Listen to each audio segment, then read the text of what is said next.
Os caretos de Podense e o seu entrudo chocalheiro estão a um passo de ser reconhecidos como património cultural e material da humanidade pela Unesco. Nesta caminhada há uma pessoa que foi essencial e determinante na elaboração da candidatura.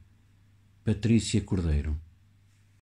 Então o que eu fiz foi a inscrição no Inventário Nacional do Património Cultural e Material e, na sequência desse reconhecimento, uma proposta de inscrição na lista representativa do Património Cultural e Material da Humanidade, da Unesco. Portanto, esse é o segundo trabalho, digamos. Fez um primeiro trabalho para Portugal, que era necessário reconhecer em Portugal, e a seguir veio o trabalho do reconhecimento pela Unesco, que é o que está agora, a candidatura que está agora presente, digamos. Sim, que será avaliada agora em 2019. Esse trabalho, um trabalho, o primeiro, e isto resulta de muitos anos digamos, de estudo, de investigação. Sim. E trabalho de campo, digamos. Sim. O Inventário Nacional, e como a própria palavra indica, é um inventário. Por isso não tem a mesma fórmula que tem uma tese de investigação. Numa tese de investigação, o que nós fazemos é pôr uma hipótese, colocar uma série de hipóteses. Imaginemos que eu iria estudar, por exemplo, as origens da manifestação e colocaria uma série de hipóteses que depois defenderia uma tese, uma hipótese fundamentando-a com a informação que eu tivesse recolhido. A metodologia do inventário tem a ver com uma recolha que é feita do contexto histórico, ou seja, ao longo dos anos, que investigadores e sob que perspectivas, que disciplinas é que estudaram aquela manifestação cultural, que publicações é que se fizeram sobre isso e também, ao longo do tempo, como é que ela foi evoluindo. Esse trabalho em si, portanto, já começou há muito tempo, quer dizer com isso? O trabalho começou em 2013 e foi aí que começamos a pensar ainda como é que poderíamos fazer essa inscrição no Inventário Nacional. E depois, pouco a pouco, foram sendo passos. Exato, o passo de ir depois para a Unesco, candidatar à Unesco, veio depois do primeiro, quer dizer, foi um passo, foi absolutamente essencial esse passo inicial.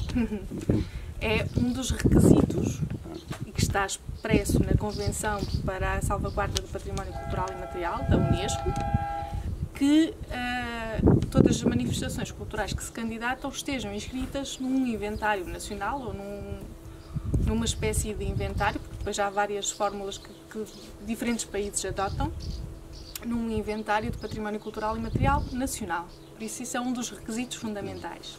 E que outros requisitos genéricos, digamos, para as pessoas entenderem que é necessário para balançar uma candidatura à Unesco? Sim, genericamente, digamos. Sobretudo, haver um plano de salvaguarda, isto é, haver uma série de ações que os municípios ou as entidades promotoras que se candidatam prevêem fazer.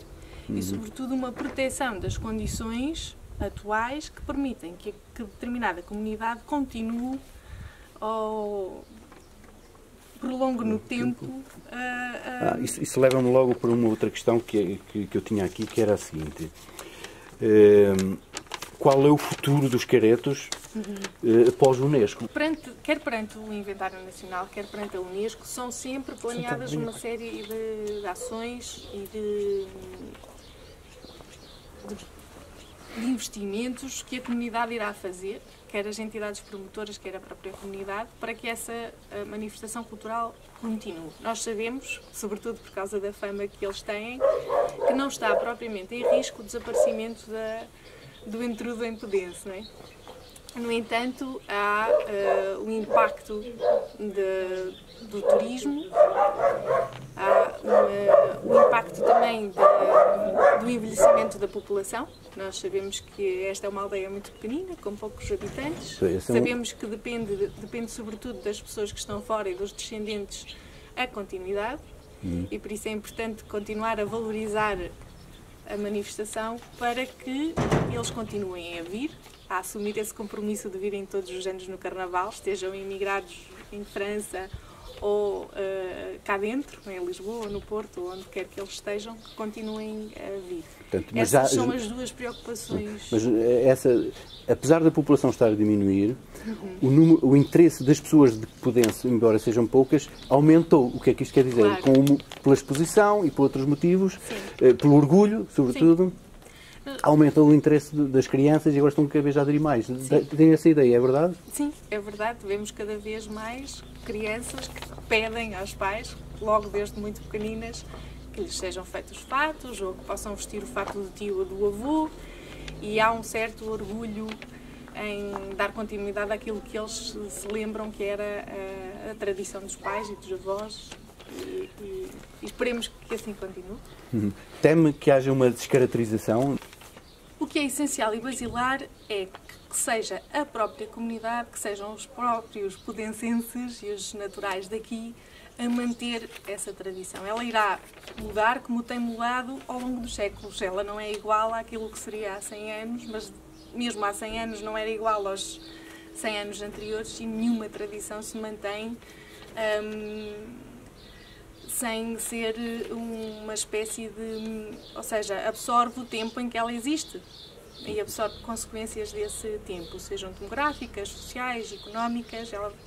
As tradições e a nossa forma de vida vai alterando consoante essas alterações, e esta aldeia não está isenta dessas transformações. Estamos a viver um novo tempo. O tempo presente também é um tempo histórico, e estamos seguramente a presenciar mudanças que depois se vão refletir na maneira como eles vivem, vão continuar a viver a tradição daqui a 20, 30 ou 40 anos. Aquilo que é fundamental para manter um selo Unesco é aquilo que é basilar para todas as tradições, que é que sejam as próprias comunidades a mantê-las. Não se trata de uma recriação. São pessoas que aprendem com os seus próprios avós e tios, as suas próprias famílias, aquilo que é um careto e o que é ser careto. Isso leva-me a falar dos caretos, agora olhando um bocado para trás, que são as tais histórias de sobrevivência dos caretos, não é? Falou nisso num livro, que é a tradição e o reflexo do momento na própria tradição dos caretos, no Ita do Chocalheiro e nisso. Esse comportamento, essa tradição e essas histórias de sobrevivência, esse comportamento dos caretos, esse comportamento bizarro, esse conceito de património, isso vem de onde? Isso leva-nos a pensar em coisas que realmente, por causa dos fatos, das cores, dos movimentos, disso tudo, onde é que isso nos leva? É difícil contar a história de uma maneira linear, não é? Porque não existem registros escritos ou documentais a que nós nos possamos reportar. Existem, no princípio do século XX, alguns etnógrafos que começam a descrever aquilo que eram as manifestações culturais no intrudo, num meio rural, em Trás-os-Montes, e esses são os primeiros registros que existem. As origens a que alguns historiadores e alguns estudiosos vão reportando têm sobretudo a ver com esse universo de um meio rural, agropastoril, pré-cristão, em que estes rapazes vestidos de caretos funcionariam como uma espécie de celebração do final do tempo improdutivo do inverno e do início do novo tempo produtivo da primavera. Por isso os rituais de fertilidade e rituais agrícolas depois marcam também, além de marcarem essa passagem do tempo no ano, marcavam também o tempo na vida dos rapazes. Era uma forma de marcar esse tempo de iniciação à vida adulta, e isso deixa de ser assim quando o meio rural começa a sofrer mudanças drásticas, demográficas e económicas e sociais, que nós reconhecemos em Portugal como sendo ali o meado do século XX, não é?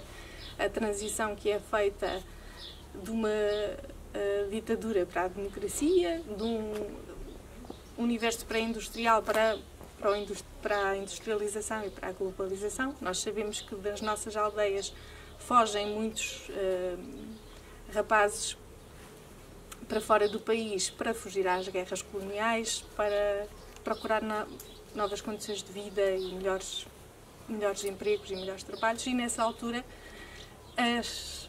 esta tradição perde essa função, não é? De marcar essa passagem do tempo agrícola durante o ano, mas também de marcar esse tempo na vida dos rapazes, não é? Outras práticas entram na altura na vida deles também. Alguns começam a estudar, começa a haver uma liberdade também maior, não é? Alteram-se os costumes e a moral. Nós sabemos também que durante estes rituais, e sobretudo aqui com os caretos do Pedense, havia a procura por chocalhar as raparigas, e essa aproximação das raparigas depois não era permitida durante o ano. Não é? Estamos a falar de um momento caótico que também tem essa função de repor a ordem social, mas de haver ali um momento do ano de mais permissividade. E isso passa a ser diferente a partir dos anos 60, 70, quando também se alteram esses costumes e essas morais. Isso, porque podemos falar de vários tipos de caretos, vários mascarados no nosso Trás-os-Montes, não é? Todos eles com características diferentes. Acha que isto devia funcionar como um todo, ou o facto de poderem ser o cabeça de fila neste momento, digamos, que isso há vantagens, há desvantagens? O que é que acha dessa situação? Eu acho que toda a região ganha com o reconhecimento pela Unesco desta manifestação cultural. É uma manifestação cultural representativa dessas tais práticas ligadas ao mundo agropastoril que nós vemos um pouco por toda a Europa, não só no Nordeste transmontano, vemos-las a acontecer também em Espanha, na Itália, na Áustria, na Bulgária, na Roménia. Existirá um tempo histórico em que elas são muito comuns e muito associadas a essas comunidades agrícolas e esse universo pré-cristão. Acho que é importante reconhecer que a partir dos anos 80 e a partir desse quase falecimento de muitas das manifestações culturais que envolviam os mascarados, os caretos, a comunidade de Pedense criou uma história própria e um caminho próprio através dessa associação que criou e de um núcleo que sempre se manteve e que foi divulgando a tradição. E divulgar esta tradição é divulgar também os caretos da região. E por isso eu acho que eles têm esta história particular, ter sido sempre a comunidade, como aconteceu agora também com a vontade de levar avante uma candidatura, quer ao Inventário Nacional, quer à Unesco, partiu da própria comunidade, de representantes da própria comunidade. Sei que o caminho que tem sido escolhido por outros concelhos e por outras localidades tem sido um pouco diferente e espero que se mantenham, fruto deste investimento que esta comunidade fez, que se mantenham olhando para Pedense como um exemplo daquilo que podem vir a fazer nas suas próprias localidades.